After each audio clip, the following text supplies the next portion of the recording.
반갑습니다. 우리 옆 사람과 함께 인사 나누겠습니다. 잘 오셨습니다. 사랑하고 축복합니다. 우리 1층에 계신 분들도 함께 우리 인사 나누겠습니다. 잘 오셨습니다. 사랑하고 축복합니다.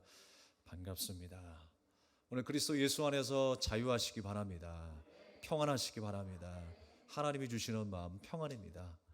소망입니다. 오늘도 은혜가 넘치는, 또 말씀의 은혜가 넘치는 시간 되기를 간절히 소망합니다. 사랑의 언어로 말하라 라는 말씀의 제목으로 함께 은혜를 나누고자 합니다. 한가위가 되었는데요, 우리가 명절이 되면 온 식구들이 함께 모여서 덕담을 나누게 됩니다. 화기애애한 분위기를 우리가 기대하죠. 그런데 예상외로 사실 분위기가 안 좋을 때가 많이 있어요. 명절에 하지 말아야 할 말들이 있다라는 거예요. 근데 이 하지 말아야 할 말들 때문에 상처를 받는 것, 이 명절에 좀 잘 어울리지가 않아요. 그래서 심지어 명절 금지어 라는 말까지 생겼어요. 몇 가지를 살펴보면 명절 때 하지 말아야 될 첫 번째 말이 뭐냐면 결혼 언제 하느냐라는 말이래요. 너 도대체 결혼 언제 할래?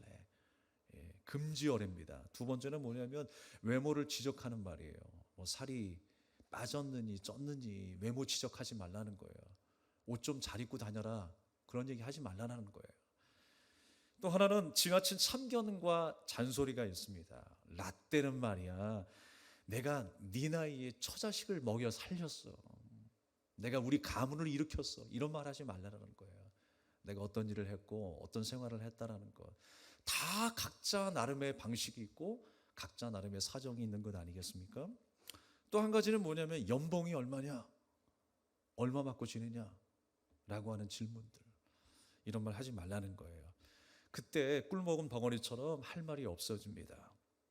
나름대로의 어떤 사정이 있을 것이고 얼마나 하고 싶은 말들이 많겠습니까? 그런데 갈등이 요지가 있을까봐, 갈등이 생길까봐 그냥 잠자고 피할 수밖에 없다라고 하는 것입니다. 점점 세대 간에 또 다른 문화 간에 이런 소통의 장들이 닫히고 있는 게 아닌가라는 생각을 해보게 됩니다. 소통의 부재가 일어나고 있어요. 틀에 박힌 고정관념 때문에 내가 생각하는 것이 옳고 이대로 해야 된다라고 하는 그런 생각 때문에 소통이 점점 막히고 있는 것 같습니다. 이렇게 되면 전혀 대화가 이루어지지 않겠죠. 또 나만 옳다고 힘을 주어 고집스럽게 말하고 소통하는 거, 이건 소통이 될 수가 없어요. 우리가 사랑의 언어로 우리 입을 채우고 섬김과 또 축복의 언어로 말할 수 있는 저 여러분이 되기를 주님의 이름으로 축복합니다. 오늘 우리가 읽진 않았지만 우리가 새벽 예배 가운데 나누는 말씀들이 있어요. 욥과 친구들에 대한 이야기입니다. 고난을 주제로 이야기하지만 사실 더 중요한 것을 우리에게 말씀하고 있어요.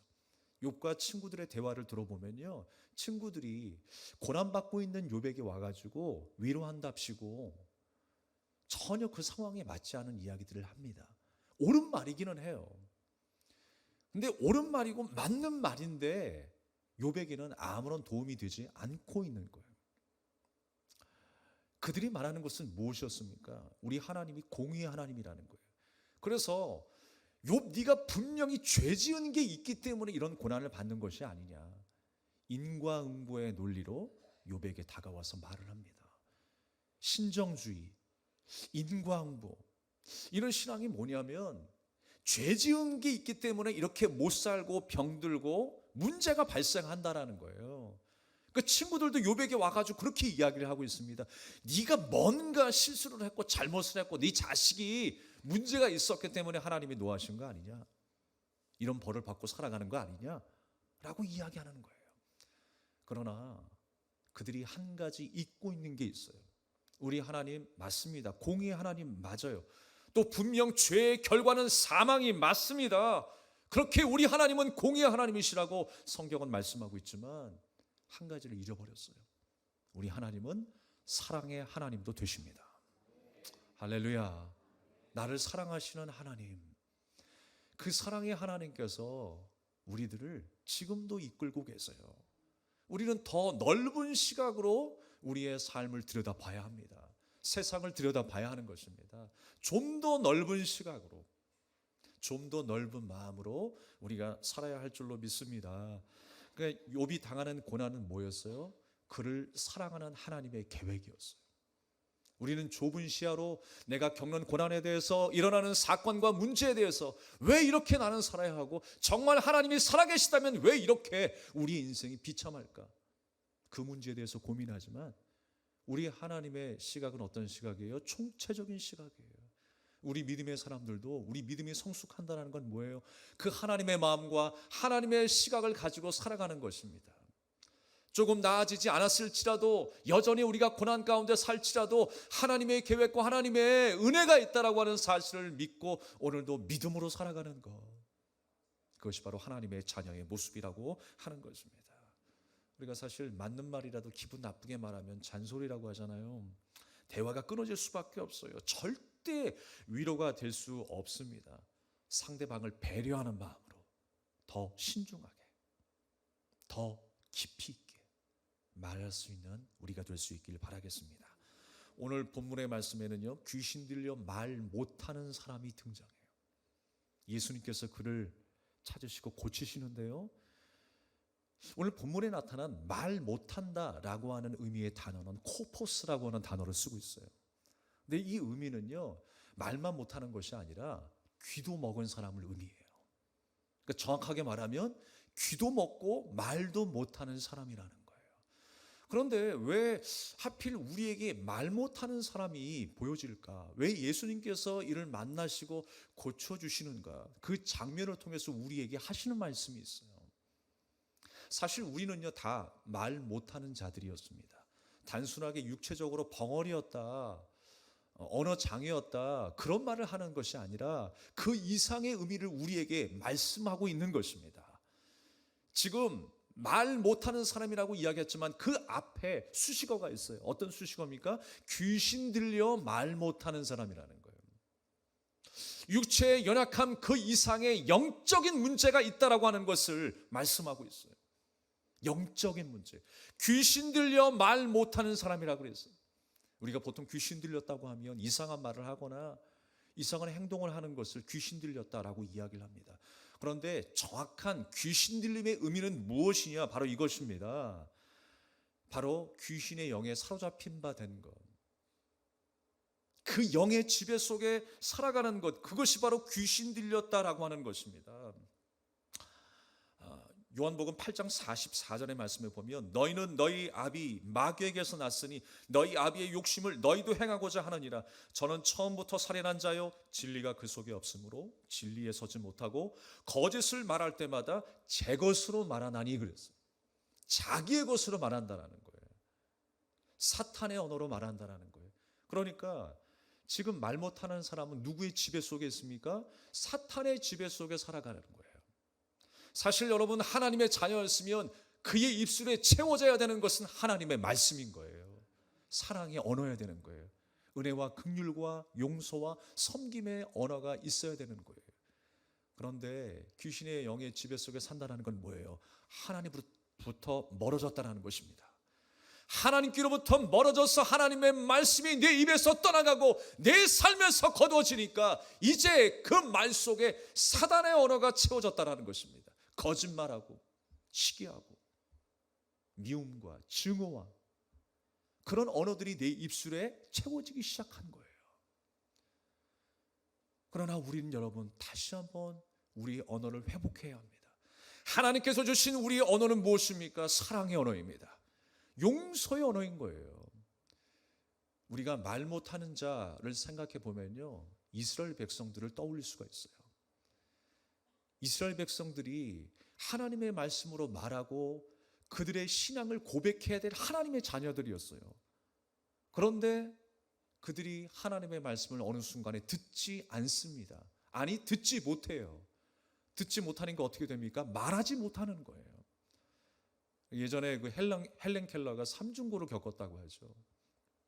한꺼번에 온대요. 사실 그런 문제들이 듣지 못하면 말하지 못하고 말하지 못하면 듣지 못하는 거예요. 근데 보지 못하기까지 하니까 얼마나 힘들었겠습니까? 삶이 두려웠겠습니까? 하나님의 말씀을 듣지 못하니까 말할 수가 없었어요. 하나님의 언어로 말하지 못하는 거예요. 세상의 언어로 말하는 거예요. 세상에 언어들이 있죠. 하나님이 기뻐하시지 않는 언어들이 있어요. 그러나 예수님께서 우리에게 죄인 가운데 다가오셔서 해주셨던 사랑과 긍휼과 은혜의 언어처럼 우리도 날마다 예수님의 언어를 사용할 수 있기를 주님의 이름으로 축복합니다. 사탄의 권세는요, 자꾸만 그런 말들로, 거짓말들을 통해서 우리가 죄책감에 빠지게, 우리가 죄인이 아니라고 하는 것이 아니라 내가 죄인이지만 주 예수 그리스도의 은혜와 긍휼의 사랑에 힘입어 살아가는 것이, 그것이 신앙생활이라고 했는데, 사탄의 언어는요, 자꾸만 나를 죄책감 속에, 어둠 속에 갇혀있게 만들어버린다라는 거예요. 사랑과 은혜의 주님을 바라보지 못하게 하는 거예요. 하나님의 말씀이 생각나지 못하게 하는 거예요. 여러분, 하나님의 말씀이 날마다 묵상되어져야 합니다. 생각나야 되는 거예요. 가까이 가야 하는 거예요. 그래서 우리가 찬양하고 말씀을 가까이 하고, 그래서 하나님의 하신 그 일들을 우리가 소리 높여 예배하는 것 아니겠습니까? 날마다 여러분의 입술에서 찬양이, 말씀이 떠나지 않기를 주님의 이름으로 축복합니다. 내가 부족함에도 불구하고요, 하나님은 사랑으로 나를 안으셨어요. 그리고 나를 새롭게 하셨어요. 그리고 내 입술에 은혜의 언어, 축복의 언어들을 채워 주셨습니다. 그런데 사탄의 권세가 자꾸만 그런 말들을 못하게 만드는 거예요. 세상의 논리로, 세상의 그 언어들로, 미움과 다툼의 언어들로 채우게 만들어버리는 거예요. 그게 바로 사탄의 역사입니다. 사랑하는 여러분, 귀신이 내 생각과 감정과 육체를 주관하고 있는 상태, 그래서 귀신 들려서 말 못했다고 그랬어요. 귀신 들려도 말할 수 있겠죠, 물론. 그런데 오늘 우리에게 보여주신 그 영적인 문제가 무엇이냐 이거예요. 우리가 그 어둠의 권세의 생각과 그 감정과 육체가 지배당하다 보니까 나의 주인이 하나님이 아니라, 하나님의 말씀에 순종하는 삶이 아니라 나의 삶, 세상의 삶, 쾌락의 삶으로 살아가게 된 거예요. 귀신은 실제로 존재하는 마귀이기도 하지만 우리 안에 존재하는 어떤 교만의 속성을 이야기하기도 합니다. 사단이 가장 좋아하는 방식으로 우리에게 다가오는 게 뭐예요? 바로 교만함이에요. 교만함. 우리 안에 교만으로 가득하게 해서 하나님으로부터 멀어지게 하는 그 역사, 그것이 바로 사탄의 역사 아니겠습니까? 그래서 여러분, 하박국 2장 18절의 말씀에 보면 말하지 않는 우상을 의지하니 무엇이 유익하겠느냐라고 하는 말씀을 하세요. 여기서 말하지 못하는 우상이라고 할 때의 그 단어도 여전히 코포스예요. 오늘 예수님 앞에 나타난 말하지 못하는 그 사람, 그 사람의 상황과 똑같은 상황이 어떤 상황이라고요? 우상을 섬기는 것이라는 거예요. 말하지 못하는 그 우상을 섬기는 것. 여러분, 우상은 보이는 것 이전에 내 안에 보이지 않는 마음, 그 교만한 마음에서 시작했다라는 것 잊지 마시기 바랍니다. 하나님으로부터 멀어지고 하나님 없이도 내가 말하고 내가 꾸리며 지혜로 살아갈 수 있는 그 삶, 바로 그 삶이 말하지 못하는 삶이에요. 하나님의 말씀을 듣지 못하고 신앙 고백하지 못하며 내 뜻대로 자기 마음대로 내 안에 보이는 우상을 섬기며 살았던 이스라엘 백성들, 그들의 모습이 바로 말하지 못하는 자의 모습이었어요. 마찬가지입니다. 우리가 하나님의 말씀, 하나님의 뜻이 아니라 내 방식과 내 고집과 뜻대로 살아가면 나는 말하지 못하는 인생이에요. 말하는 자로 사시기 바랍니다. 세상의 언어가 아니라 하늘의 언어로 살아가는 주님의 자녀가 되어야 한다는 거예요. 우상을 섬겼다는 것, 뭐든지 자기만 옳다라고 이야기하는 것, 그 교만함이 무엇이냐? 바로 하나님과의 소통이 끊어졌다라는 거예요. 하나님의 소통이 끊어지면 무엇입니까? 사망입니다. 성경은 우리에게 그 말씀을 하고 계시는 거예요. 여전히 우리나라는요, 뭐 정치 세계나 또 군대 세계나 할 것 없이 남성 중심의 어떤 권위적인 힘의 논리가 여전히 만연해 있어요. 사건 사고도 그런 어떤 남성 중심의 문화 때문에 많이 발생을 하죠. 예로부터 우리 여자가 결혼을 하게 되면 어디 간다 그랬어요? 요즘에는 사실 점점 없어지는 말이긴 하지만 시집을 간다라고 이야기를 했습니다.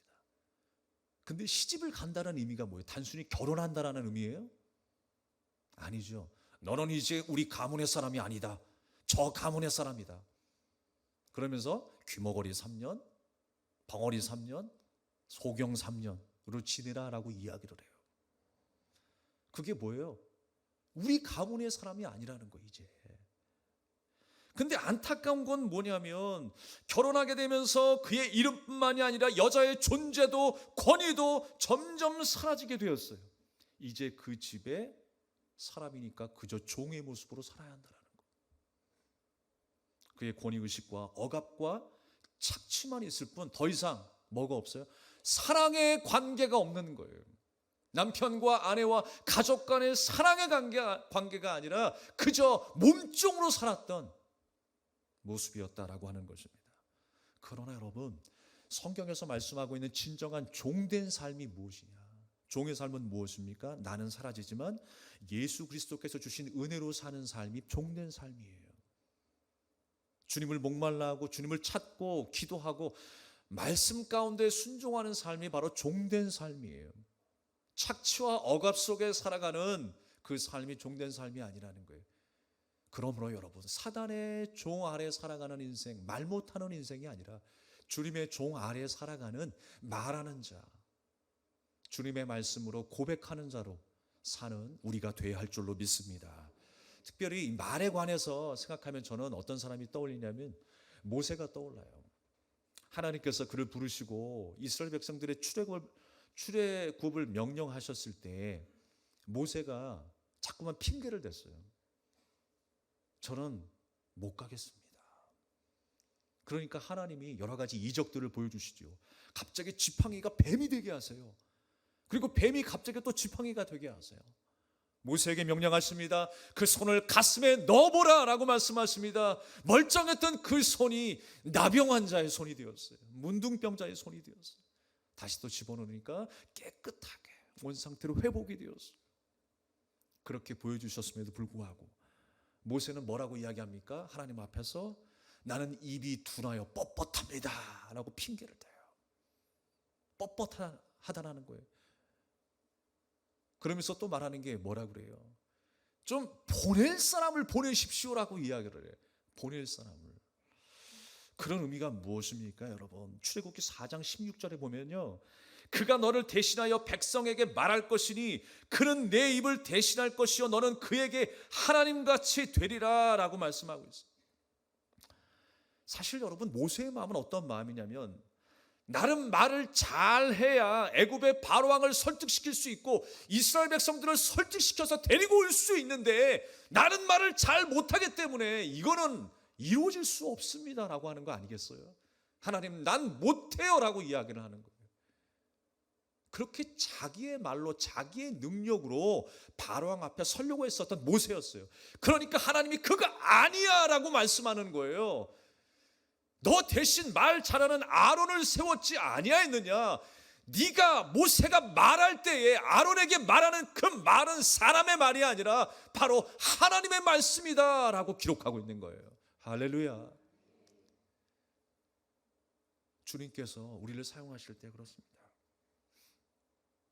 괜히 모세를 개인의 소리 하라고 그 입술을 지은 게 아니잖아요.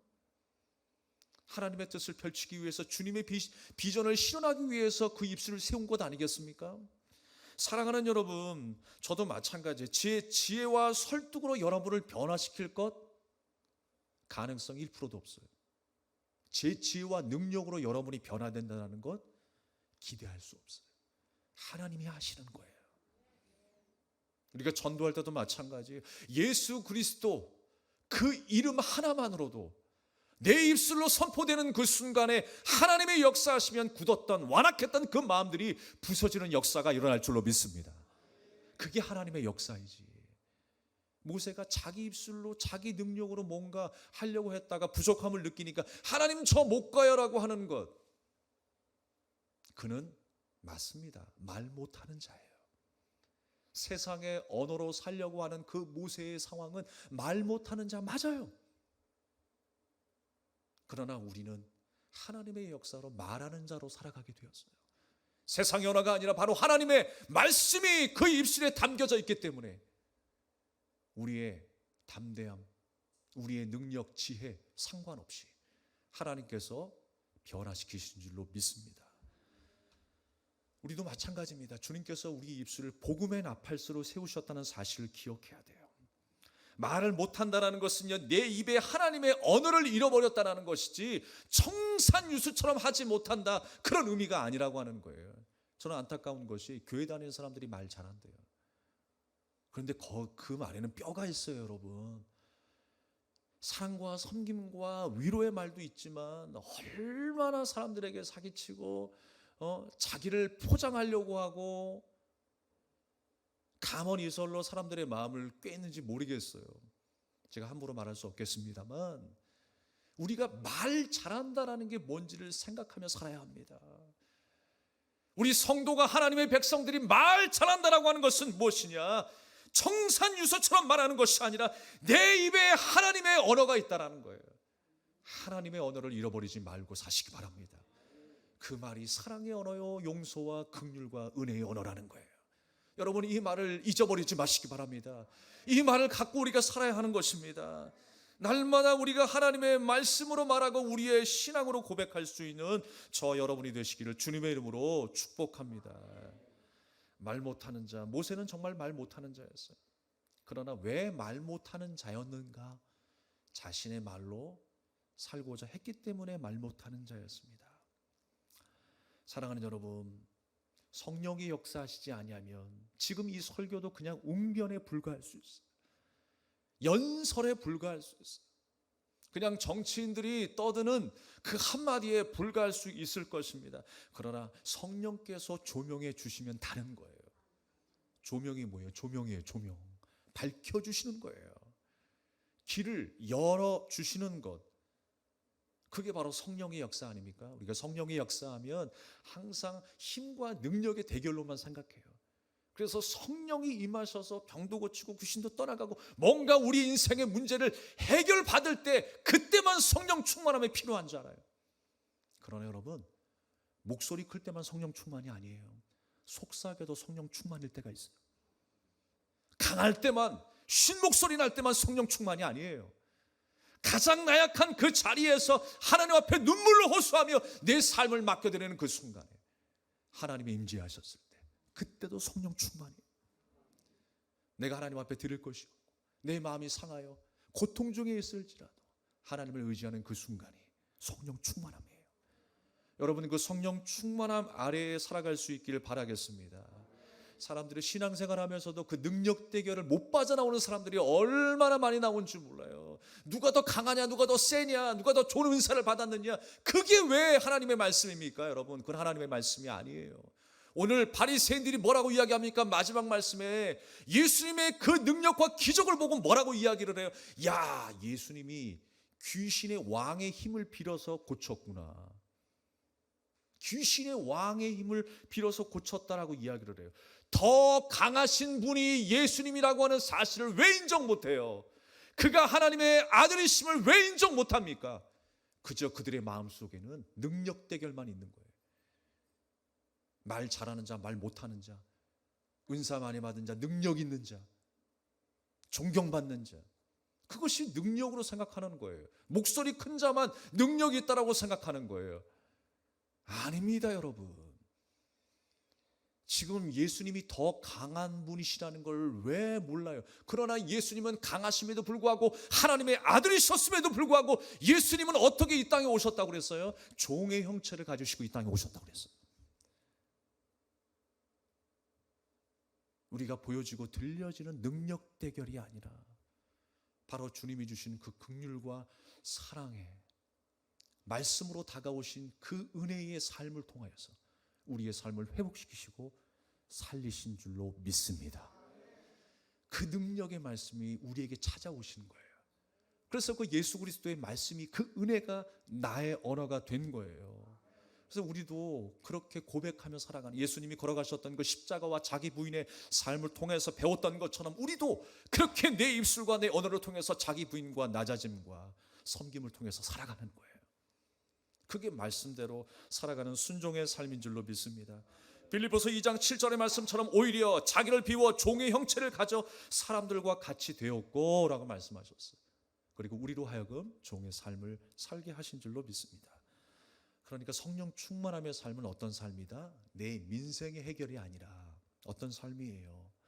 하나님의 마음을 갖게 하시고 어디에 있든지 하나님의 임재의식을 경험하게 하는 역사, 그것이 바로 성령의 역사예요. 그리고 그 삶을 통하여 우리의 삶 또한 변화시키기를 원하시는 것입니다. 하나님의 마음이 여러분의 마음 될 수 있길 바랍니다. 주님의 시선이 있는 곳에 여러분의 시선도 있기를 주님의 이름으로 축복합니다. 성도는 무엇입니까? 하나님이 주신 말씀으로 말하는 자들이에요.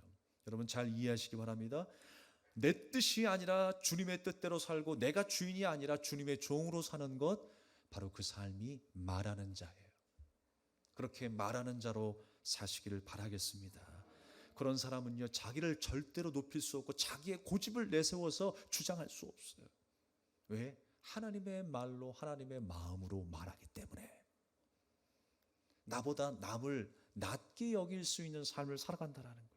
그래서 여러분, 믿음의 공동체는요, 말씀 하나면 흩어졌다가도 하나로 모이는 거예요. 마음이 갈라졌다가도 하나가 되는 역사가 일어나는 거예요. 왜냐하면 그 공통된 언어가 하나님의 말씀이기 때문에 그렇습니다. 우리 베들교회 말씀이 충만하길 원합니다. 찬양이 충만하길 원합니다. 저희 이제 밴드에 찬양을 올리기 시작했어요. 새로운 찬양을 올릴 텐데 많이 들으십시오. 외우세요. 그래서 우리가 예배 가운데 짠 모였을 때 더 뜨거운 마음으로, 누가 가르쳐주지 않아도 막 그냥 자동으로 발사돼가지고 그 찬양의 막 울림과 메아리가 여러분의 가슴으로 울리고 이 지각을 울리는 역사가 일어나기를 주님의 이름으로 축복합니다. 하나님의 말씀과 그 찬양의 은혜로 충만하게 해야 되는 거예요. 각자의 말이 아닌 말씀의 삶의 기준으로 살아가는 우리 모두가 되기를 바라겠습니다. 말씀을 정리하겠습니다. 스포츠 경기를 보다 보면요, 가장 흥분을 하는 사람들이 있어요. 물론 열심히 뛰고 있는 선수들이겠지만 더 흥분하는 사람들이 누굴까요? 응원하는 팬들이죠. 경기장에서 박수 치면서. 선수들은 사실 그 감정을 다 표출하지 못해요. 화가 나도 직접 몸을 부대끼면서도 욕을 하고 싶고 뭐 다른 말을 하고 싶지만 규칙이 있기 때문에 함부로 욕도 못해요. 인종차별의 언어도 쏟아내지 못해요. 그런데 관중석에서는 다 하는 거예요. 트래시 토크라고 하죠. 쓰레기 같은 언어들이 막 쏟아나오는 거예요. 그러니까 원래 그렇죠. 직접 경기에 참여하지 않은 사람들이 더 말이 많죠, 사실. 장기도 훈수두는 사람들이 더 말이 많죠. 그 선수가 얼마나 많은 훈련을 했을까, 그걸 생각 안 해요. 저 사람이 전성기의 능력을 지금도 발휘하고 있는가, 준한 플레이를 하고 있는가, 그거 바라보면서 예전에는 둘도 없는 팬이었다가 이제는 둘도 없는 적이 되기도 하는 거예요. 우리가 얼마나 더 그런 언어들을 쏟아내야 할까요? 너무 쉽게들 이야기하는 것 같아요. 경기장 안에서의 그 모습은 경기일 뿐인데 그렇게 그 선수를 사랑하는 마음이 증오와 미움의 마음으로 바뀌다니 정말 믿을 수 없을 정도로 사람의 마음이 간사한 것 같습니다. 특정한 선수의 능력을 사랑하여 팬이 되었지만 전성기에 준하는 플레이를 보이지 못할 때 혹평을 하기도 하고 더 이상 팬이 되기를 거부하며 살아갑니다. 그리고 그 선수를 향한 좋지 않은 여론이 생기기 시작하죠. 그 여론 때문에 한 선수가 절망하기도 하고요. 그 말들, 수많은 말과 여론 때문에 결국에는요, 그 선수가 그보다 좋지 않은 팀으로 이적하기도 하고, 또 선수가 또 조기 은퇴를 하게 되는 그런 불행한 일들까지, 그런 일들이 비일비재하게 일어납니다. 실제로 여러분 1994년에 월드컵에서 있었던 일이었어요. 그 당시에 브라질의 축구 선수였던 펠레가 이런 말을 했어요. 콜롬비아가 막강하다, 콜롬비아가 우승 가능성이 있다라고 이야기를 했어요. 그러니까 여러분, 콜롬비아 국민들이 얼마나 기대를 많이 했겠습니까?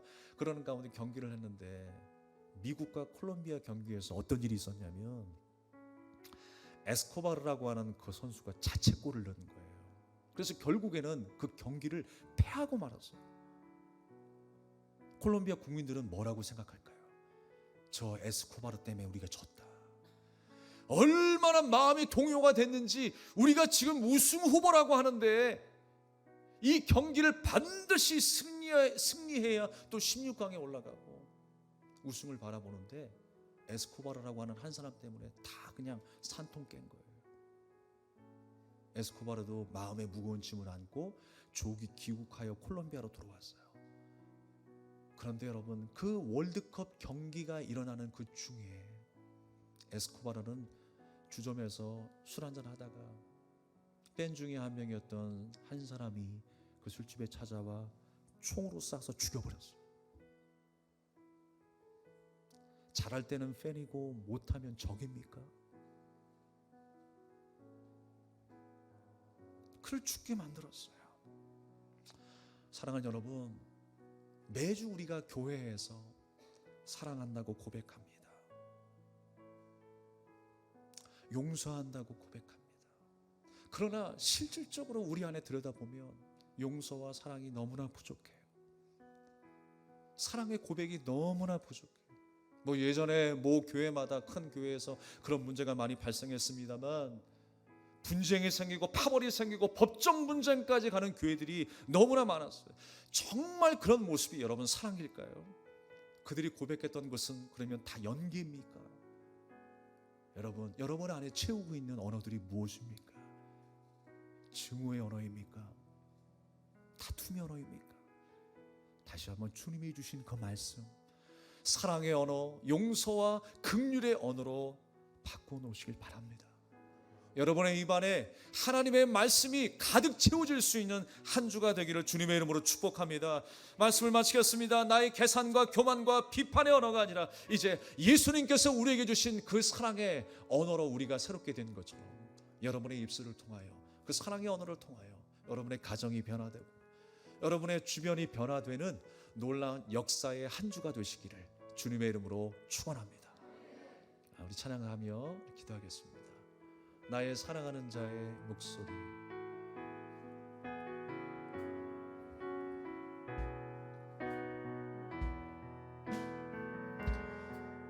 나의 사랑하는 자의 목소리 듣기 원하네.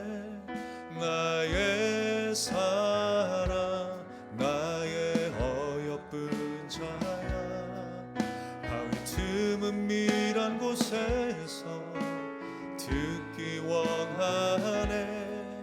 부드러운 주님의 음성.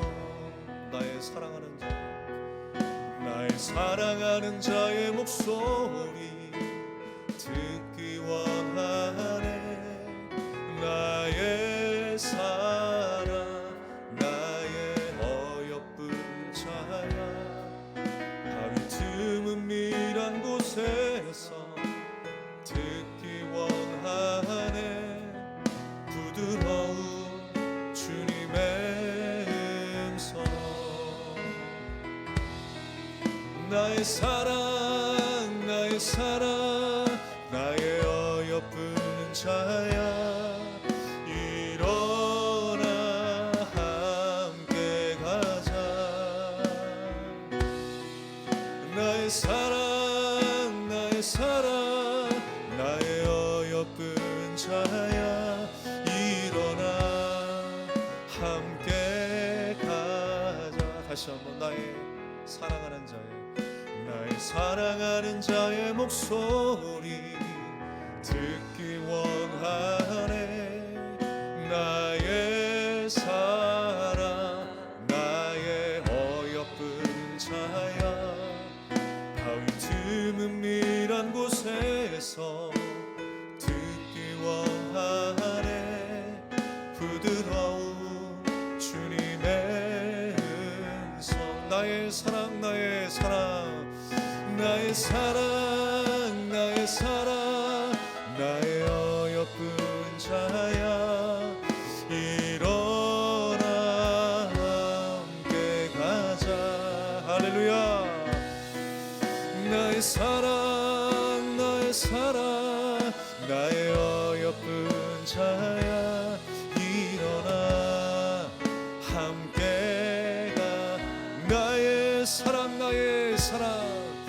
나의 사랑 나의 사랑 나의 어여쁜 자야 일어나 함께 가자